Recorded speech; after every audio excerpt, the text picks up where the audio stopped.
Today on Studio G, we bring you the latest update on the New York train that derailed and killed 4 people. Donald Woods will update us on the latest in the science and technology world. And Shelley Salbito will sit down with Andrew Ivansky from the AIDS for AIDS of Nevada to talk about their involvement in the community. All this and more on Studio G.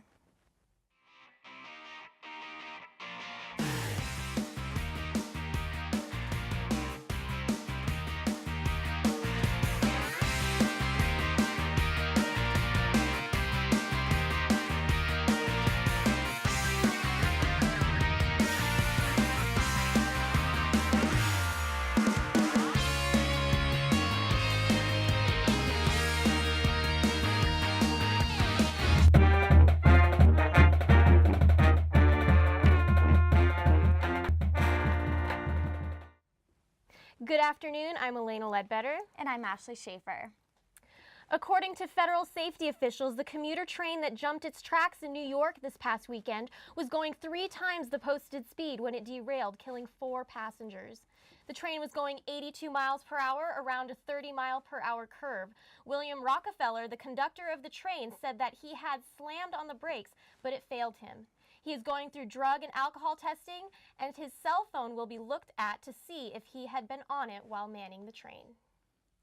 A man fishing in a kayak off the coast of the island of Maui was attacked by a shark and later died on Monday. A friend of the victim, who was also on a kayak, witnessed the shark biting the victim's foot, which was dangling over the edge of the kayak. This case brings the shark attack death toll up to 13 in the state, 9 of which have been on Maui. Within the year, there has been an alarming increase in shark attacks, which is raising concern. The state will be conducting a 2-year study of shark behavior around the island of Maui to see what might be the cause for these reoccurring attacks. Students may be spending more time looking for a parking space during finals week. Reporter Farron Enos has more. With finals week fast approaching, the problem for students isn't about getting a good grade, it's about finding parking in order to get to their test on time. The Thomas & Mack Center is hosting the National Finals Rodeo, leaving students a little unnerved about the loss of some parking spaces. I think it's a little ridiculous. I think we already have limited parking on campus, and to take away some of that, more of that, is a disservice to students who pay a good amount of money to. UNLV's Director of Parking and Transportation, Tad McDowell, said most of the parking will be affected after 4 p.m., allowing many students with daytime finals to retain their usual schedule. Fortunately, most of the finals are during the day. I mean, we do have them at night, of course, but and during the day we have approximately 1,200 and some open spaces. So it's not that dramatic. But getting to class in time for your final is important, and there are many ways to ensure that. You can get stuck feeding the meter, or you can follow some of these helpful tips and tricks. Not to go where everybody else is. That's the issue here at UNLV, is everybody wants convenient parking, of course, and they want to park as close as possible. And I see students very often driving around for 20 minutes looking for a spot, when a 10-minute walk away, there's all kinds of parking. Events like the NFR bring in lots of money for UNLV and help students such as those graduating this fall put on a nice commencement ceremony.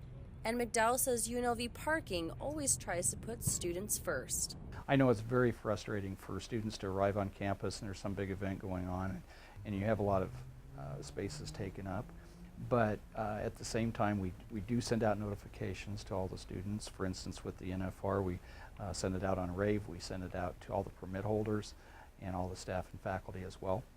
But we very definitely try to do our best to make sure there's parking for the students.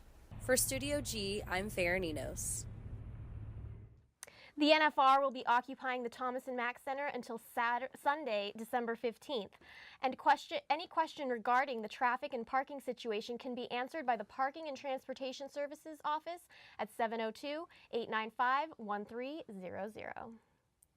Airplane safety usually means TSA checkpoint screening luggage for potential bombs and weapons. But another aspect of our well-being can be at risk when we take it to the skies. Studio G reporter Christina Davies has more. A few days ago, a U.S. Airways flight was grounded due to a health emergency. a passenger was suspected of having tuberculosis. According to the Center for Disease Control, TB is spread through the air from one person to another. However, passengers are not legally obligated to inform the airline that they are sick. I went to McCarran Airport to see what passengers think about not disclosing such information. I think they should disclose that they're sick to the airlines so that they could either be put in a different section or at least take precautions for people that aren't. Just like when you go to a pediatrician, they have sick, they have well. So we could take the proper steps to keep other people that are not sick safe. Some passengers do take precautions before boarding. Make sure I'm, don't have a cold before I get on the plane, but I always take medicine to make sure I'm not sick. Kimberly Nair would not fly if she was sick, but would find a different way if it was life-threatening. There was a life-threatening situation that I had to get to another destination for somebody else or a family member or something, then I would ask my doctor what would be the best way for me, because I'm sick, and for the people around me, so I don't spread it or get them sick. In 2007, the CDC developed a public health do not board list, but in the most recent case, the U.S. Airways flight was not notified about the passenger until after takeoff. Passengers were originally warned to get skin tests, but now have been told to not worry about it. For Studio G, I'm Christina Davies. According to the Center for Disease Control in 2012, there were 9,945 cases of TB in the United States, which is a 5.4% decline compared to 2011. Now we'll send it to Jamie Seymour with our national news. Jamie? Let's take a look at some of the headlines from across the nation. As it was mentioned earlier, a U.S. Airways flight was grounded this week for a passenger's case of tuberculosis. Passengers waiting on the tarmac at Phoenix's Sky Harbor Airport were surprised when the pilot announced a health emergency aboard the aircraft. Shortly later, emergency personnel removed a man, and a firefighter announced that the passenger had active tuberculosis and was contagious, exposing the others to the disease. Passengers were advised to immediately contact their physicians. The Centers for Disease Control and Prevention are still waiting on test results for the infected passenger. Exposed during the entire course of the flight, that we needed to consult with our physicians immediately and be tested in 3 months. Officials in Kansas City, Missouri are still investigating a bomb threat. City Hall was evacuated earlier today after receiving a call from a man stating that he had placed a bomb in the building Monday afternoon and set it to detonate this morning. Kansas City police blew up a suspicious item found in a City Hall fountain, but it turned out to be nothing dangerous. City Hall remains evacuated as tactical officers and bomb-sniffing dogs continue to sweep the building. The Boston Fire Department battled quite the blaze earlier this morning. Firefighters were called at 4:30 a.m. after an 8-alarm fire ripped through a South Boston building. The 5-story commercial building was undergoing renovations at the time, and the cause of the fire is under investigation. Firefighters had it in control in about an hour, and luckily, none were injured in the blaze. This has been the final segment of National News for the semester. After the break, Donald Woods will give us the science and technology news. Stay tuned.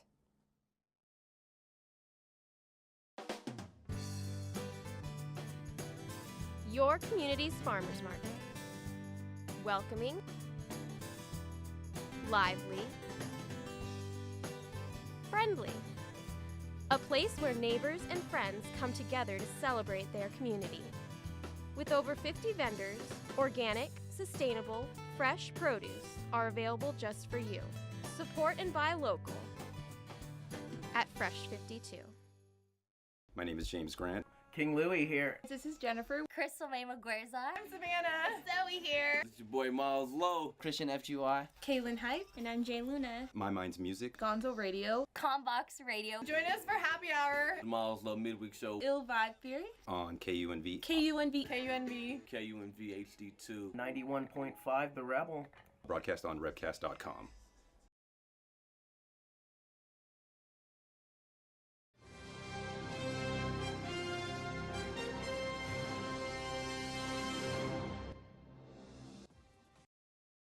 Hello, welcome back from the break. I'm Donald Woods with your Tuesday segment of Science and Technology News. Police officers have a variety of gadgets to wear to protect and serve the public, but soon a new gadget will be added for officers around the Vegas Valley. Starting next year, Metro officers will start using on-body cameras for a year and a half. Police have been conducting field tests on different cameras to access features and functions. Officers wearing on-body cameras would be required to record any interaction with the public. Only a small part of the force will be wearing the cameras as part of a pilot program launching next year by February 2014. Here in the UNLV community, a new software program is being developed to track student progress. Members of faculty are hoping to use the new program to aid in distinguishing classes that are most or least successful with students. This new student tracking software is being tested right now. Initially, they'll be able to look at students by gender, ethnicity, and major concentration. They believe they can better tailor programs for students. However, some students believe that it is not the difficulty of the class that is the problem, but a small choice of class sections that are not offered at different times, which make it difficult to choose a class they want. And this is especially the case for upper division courses. Google has added a new feature to ease accessibility for some of its users. Now all you need to search Google on your computer is your voice. This hands-free voice search feature is used with the Google Chrome web browser with a free extension that you have to install to enable it. You simply say, "Okay, Google," and begin your search. It's possible that one day the items you order online can be delivered by drones. Amazon.com hopes to have an unmanned drone which looks like a toy helicopter deliver packages to your doorstep. Amazon CEO Jeff Bezos said the drones will be ready in 4 or 5 years. The octocopters Amazon would use are currently in testing. They can only carry packages which weigh up to 5 pounds, but Amazon says 90% of the packages it delivers weighs less than that. That's all the science and technology news I have for this Tuesday. I'm Donald Woods, and now we'll send it over to Honey Love with a look at the chilling forecast.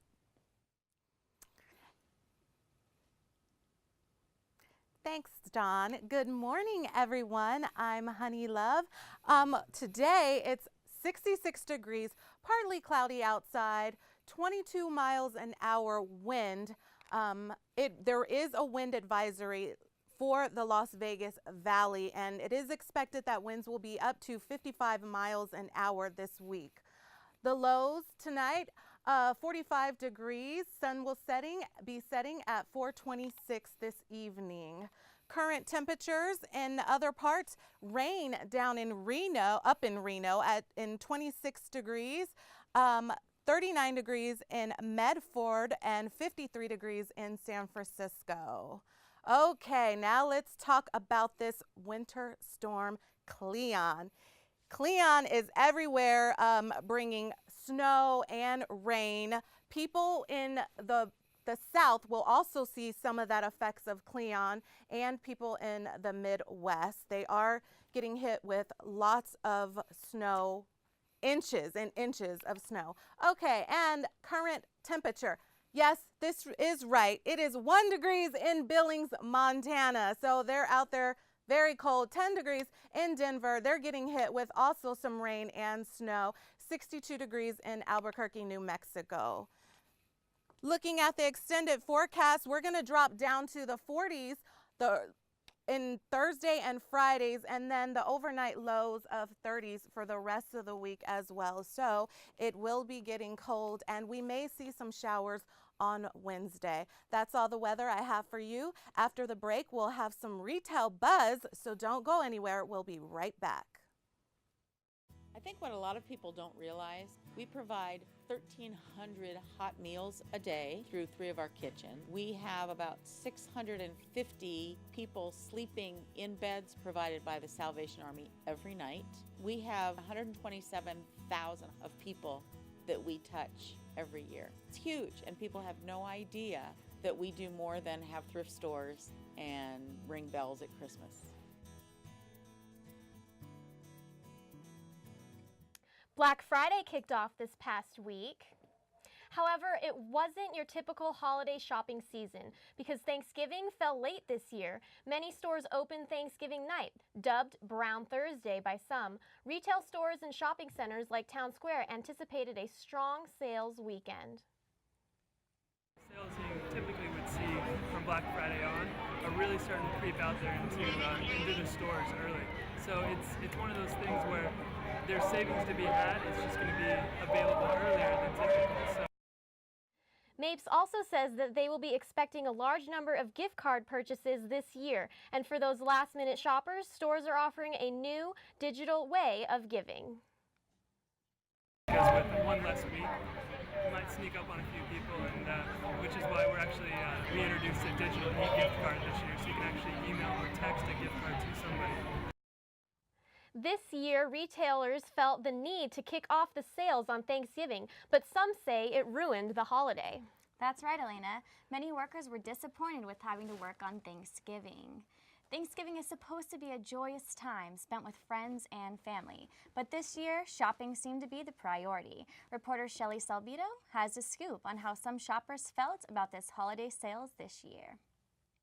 While many Americans traded in their turkey and stuffing for long lines and holiday steals, others are revolting, saying that Thanksgiving should have not become Black Thursday. I think in terms of the employees and their families and everything, and even the shoppers and their families, it's not good because people are taking away from a day that is really set aside for the family to give thanks, to go shopping instead.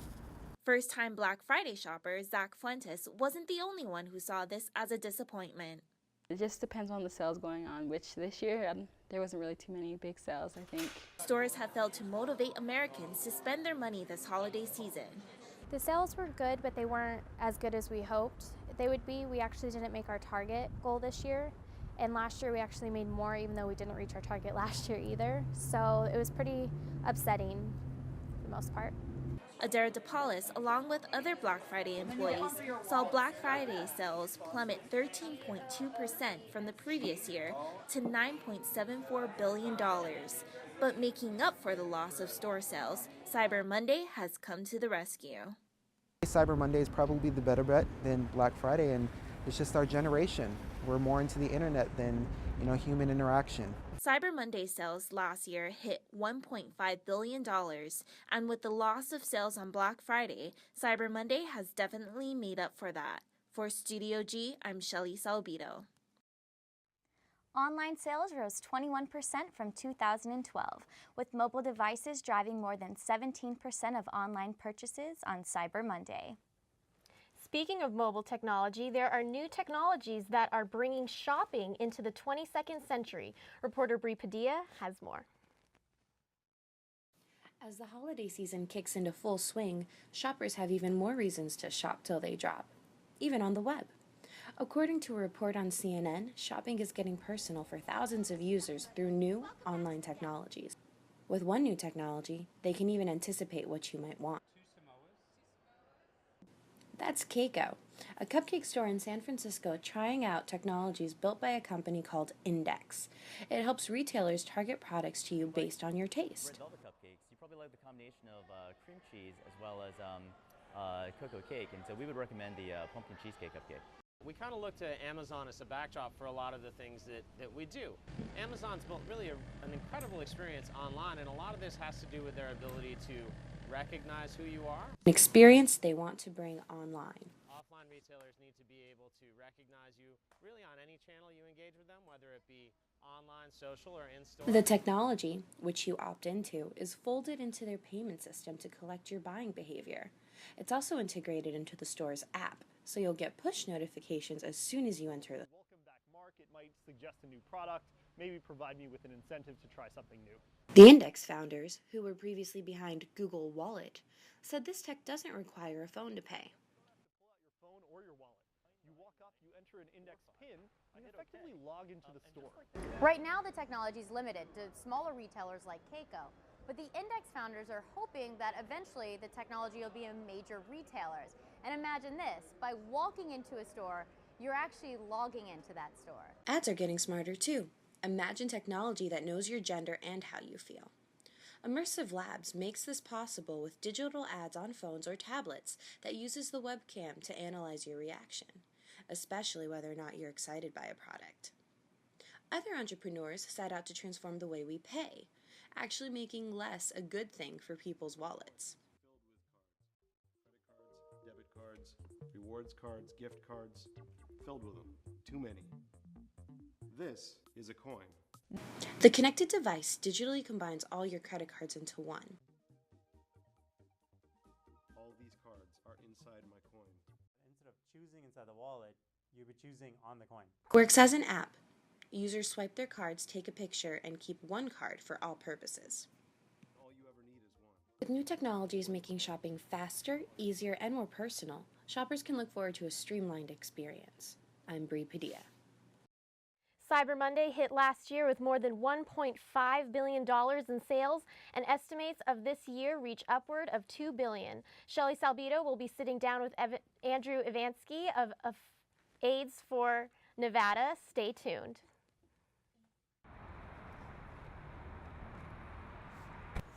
You drinking tonight? No, not tonight. Well, give me a couple beers.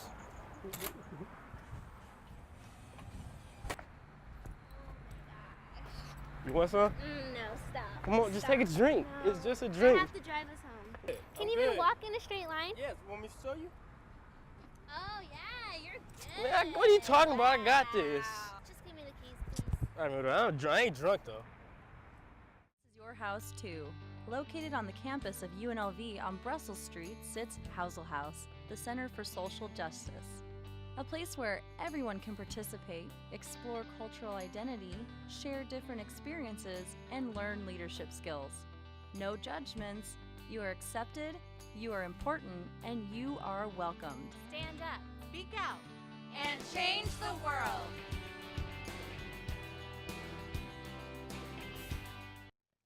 Welcome back from the break. I'm Shelly Salbito, and today we're sitting with Andrew Ivansky of Aid for AIDS of Nevada of AFAN. Thank you for being here. Thanks for having me. Okay, so tell me about the LGBTQ Pause and what does it stand for? LGBTQ Pause stands for lesbian, bisexual, gay, transgender, and queer. And the pause is POZ, it stands for positive. What it is it's a campaign brought on by the Center, AFAN, and other ASOs in the Valley, and it's a campaign to stop the epidemic of HIV and AIDS. Okay, and what does the center provide for people out in the community? The center it's brand new. It just opened a brand new center up on Charleston, Maryland. If you go up there, they have a brand new facility, and inside the facility, they actually have their own testing facility that's sponsored by the Southern Nevada Health District. In there, they have, through the LGBTQ Pause campaign, you can bring these cards and go and get tested for free. And the incentive for these cards is that you'll get free movie tickets along with it going getting tested. The reason why this is important is because it's part of our Treatment as Prevention campaign. That's a nationwide campaign, which is to lower, in essence, the viral load of the community. The lower the viral load is in the community, the harder it is for people to become infected, and in essence, you're treating by prevention. However, the first step to this is to actually get tested and know your status so you can be in medical care. Right, and what is the program's mission? The program's mission is to get more people tested, and by getting more people tested in the LGBT community and the community of Southern Nevada, we will get to find more positives and get people to know their status and take HIV seriously, so that way they can get into healthcare facilities, so that way they can start their antiretroviral therapy. That way their viral load will decrease. And why is this important to the state of Nevada or even the nation? It's very important. There's no signs or symptoms that HIV has. When someone's positive, there's no way to really tell if they're positive unless you get tested. There's no big Q signs like you'll have a fever for 36 hours exactly, or some sort of signs and symptoms. There are some flu-like symptoms that are part of being positive when you first contract HIV, but these go away over time, and there's no way to truly tell if you have HIV unless you get tested. So the only way to know is to actually get tested and know your status, which is what this campaign is trying to do. Okay, and are there any current events happening right now for AFAN? AFAN has a lot of events that go on all year. Mostly our client services, where we provide care and support for families and children who are infected by HIV and AIDS in Southern Nevada. We do this through education and our client services. We also have our AIDS walk that's coming up in May at UNLV, and throughout the year we have other events that you can find online at afanlv.org. Okay, and what is the goal for this organization? Our goal is to enhance the wellness of our clients, whether that's psychosocial wellness through our education programs, or just regular client services programs to help make sure that they have a place to stay, food on the table, and that they're able to take care of themselves and their family and stay on medical treatment. Okay, Okay, and how can people get involved with this organization? For the LGBTQ Pause, you can go, for more information, you can go to lgbtqpause.org, and there's a lot of information there that you can get, and as well you can download the voucher to go and get free testing over at the clinic and get the incentives. And if anyone's interested or wants more information, who can they contact? You can still go online to the lgbtqpause.org, or if you're interested in helping out with AFAN, we have, you can go to afanlv.org and sign up and volunteer there as well. Okay, thank you so much for being here. Thank you so much. Okay, and thank you for coming, Andrew. We'll be right back after this short break.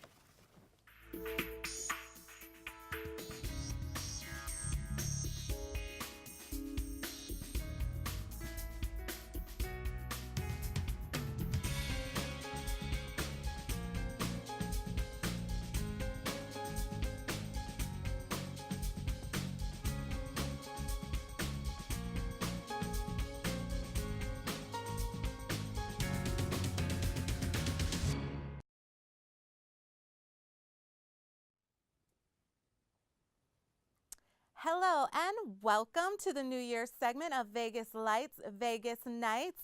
Every year, hundreds of people flock to Las Vegas to ring in the new year, and you know I've got the key to these Sin City streets. So here's the countdown with a list of things to do. If you're looking for a sure thing, then look no further because Miguel will be making a special performance at Tao.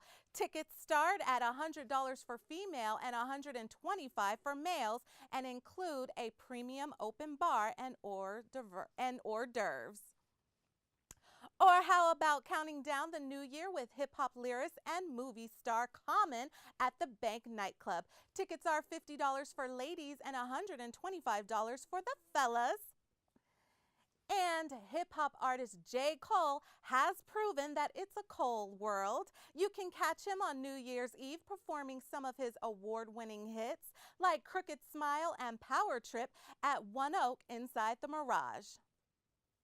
Or if your pockets are a little light after all that holiday shopping, then you can check out the spectacular fireworks show on the Strip for free. Rooftop fireworks will be shot off from the MGM Grand, the Aria, Planet Hollywood, Caesar's Palace, Treasure Island, the Venetian, and the Stratosphere. But remember to get there early because the Strip will be closed to traffic after 6 p.m. Well, that does it for this final segment of Vegas Lights, Vegas Nights. I hope I kept you entertained throughout the semester. I'm Honey Love, and you know I got you covered. Thanks, honey. That is all we have for you on this last Tuesday show for the semester. I'm Elena Ledbetter. And I'm Ashley Schaefer. Have a great Tuesday, Las Vegas.